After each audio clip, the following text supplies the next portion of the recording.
মা কালীর রূপ ফুটিয়ে তুলতে গিয়ে একজন নৃত্যশিল্পী মঞ্চে প্রায় ন্যাংটা হয়ে নাচে, পিঠের চুল সরাতেই পাছা সম্পূর্ণ উন্মুক্ত হয়ে গেল। যারা একে বোল্ড আর্ট বা আধুনিক শিল্প বলে ডিফেন্ড করার চেষ্টা করছেন তাদের উদ্দেশ্যে বলি, শতাব্দীর পর শতাব্দী ধরে আমাদের সাধক, শিল্পী এবং সংস্কৃতি মনস্ক মানুষেরা মা কালীর রুদ্ররূপ ও শক্তিকে তুলে ধরেছে। সেখানে ভক্তি ছিল, আধ্যাত্মিকতা ছিল, শিল্পের গভীর সাধনা ছিল।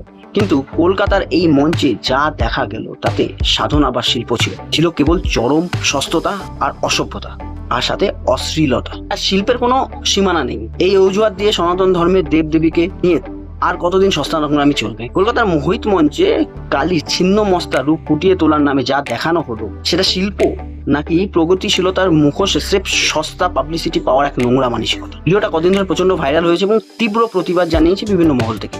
এই তীব্র প্রতিবাদের পর আয়োজক সংস্থা নৃত্য ফেসবুকে পোস্ট করে হাত জোর করে ক্ষমা চেয়েছেন। তারা দোষ চাপাচ্ছে শিল্পীর ওপর যে শিল্পী নাকি মহড়ার বাইরে গিয়ে হঠাৎ এই পোশাক পরেছে। প্রশ্ন হলো, আপনাদের নজরদারি কোথায় ছিল? মঞ্চে একজন শিল্পী ওঠার আগে তার কস্টিউম চেক করার দায়িত্ব কি আয়োজকদের নয়? সবচেয়ে বড় কথা, এই ধরনের তথাকথিত সাহসী পরীক্ষা নিরীক্ষা কেন বারবার শুধু হিন্দু ধর্মের দেবদেবীকে নিয়ে হবে? অন্য কোনো ধর্মের পবিত্র বিষয় নিয়ে এভাবে মঞ্চে নগ্ন নৃত্য করার সাহস কি এই প্রগতিশীল সমাজ দেখাতে পারবেন? এখানে তো আপনাদের সব সাহস হারিয়ে যায়।